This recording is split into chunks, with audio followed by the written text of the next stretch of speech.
feet must adapt or die. First though, let's tell you about what happened to the author Nicholas Evans when he mistakenly picked and served up a meal of poisonous wild mushrooms. Well, he put his own life in danger, but he also put that of his wife and 2 close relatives in danger too. Within 48 hours, all 4 of them were in a critical condition with kidney failure. It took 3 years of dialysis treatment before Nicholas finally accepted the offer of a kidney transplant from his daughter Lauren. They're both with us now for the first time since Nicholas' operation. Morning. Good morning. Hello. Well, first of all, Nicholas, how are you feeling? I feel absolutely wonderful. I've got my life back. Dialysis, which I spent 3 years doing, really kind of depletes you. And apart from the time that it takes, like 15 hours a week hitched up to a machine. And so I feel on all kinds of levels that that my daughter's given me my life back. Lauren, when did you decide you wanted to be a donor? It was pretty quick. I mean, within days we knew that Dad needed a transplant, and I offered almost immediately. But it took a good 3 years of persuasion to finally get the ball rolling. Why? Well, your every instinct as a father is not to do anything that puts your child at risk. And I had 7 friends offered me a kidney, and one by one these possibilities all fell by the way because of medical reasons. There just wasn't a good match for me. And then around last Christmas time, my heart started getting into trouble. I'd never had any heart trouble, and it was because of the dialysis. And Lauren said, "Dad, it's time to get real."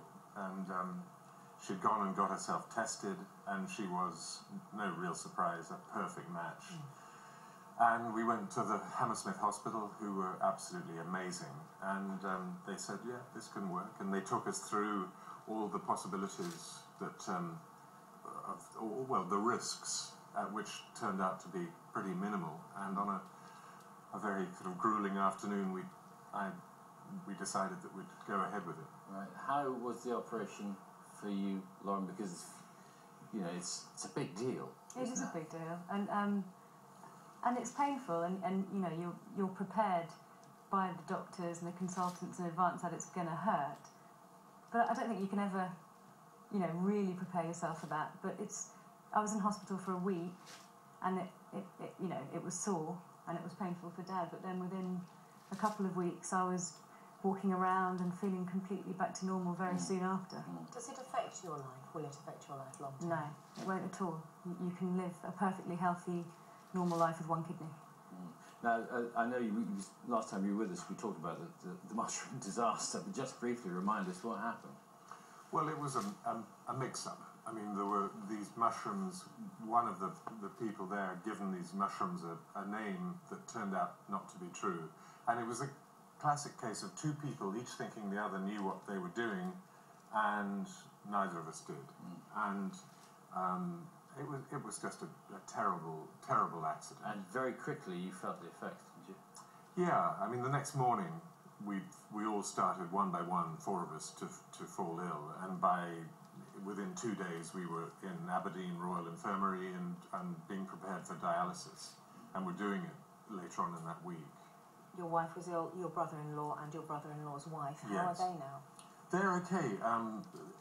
His wife hasn't needed dialysis really since the very beginning, so she hasn't got great kidney function, but she's all right. My wife's brother needs a transplant, and so does my wife, but they've both got donors, hopefully, that will work out well, and with luck and touching a lot of wood, it should happen in the early part of the new year. You are associated with a charity that's encouraging people to donate kidneys, but as you've just been explaining, it's a lot to ask somebody to do, isn't it? Yeah, this is an amazing charity that's already attracting a lot of interest. It's called Give a Kidney, One's Enough. And at the launch of it a few weeks ago, 10 altruistic donors turned up, people who weren't giving a kidney to a family member or a friend, but were giving it to a total stranger. In most cases, they don't even know who gets it. It's just they know how dreadful life on dialysis can be, and they want to help a fellow human being wherever or whoever they might be. That's amazing. Yeah. People should do that, isn't it? And Lauren, having given a kidney yourself, to a member of your family, What tests do you need to go through if somebody was interested? I mean, it's rigorous, but it can happen very quickly. You have, obviously, initially you get your blood tested to see if you're blood group compatible, and then your bloods get mixed together to see if they do a tissue typing to see if your tissues are compatible. And then as a donor, you have to go through a series of health checks just to make sure that you're fit and healthy enough, you know, to be able to do it. And then, you know, suddenly once the results come back, you're ready to go. Do you get any psychological support? Because I imagine it's such an emotional thing. You do, and the consultants are there to talk to you all the way through. And it was incredibly reassuring, that. And also, something I found very helpful was that the NHS put me in touch with a woman who was a little bit older than me, who hadn't had children and donated, and then she went on to have a child. And it was just really reassuring to hear that, you know, she was Life goes on. great and felt completely fine and everything was fine. Yeah.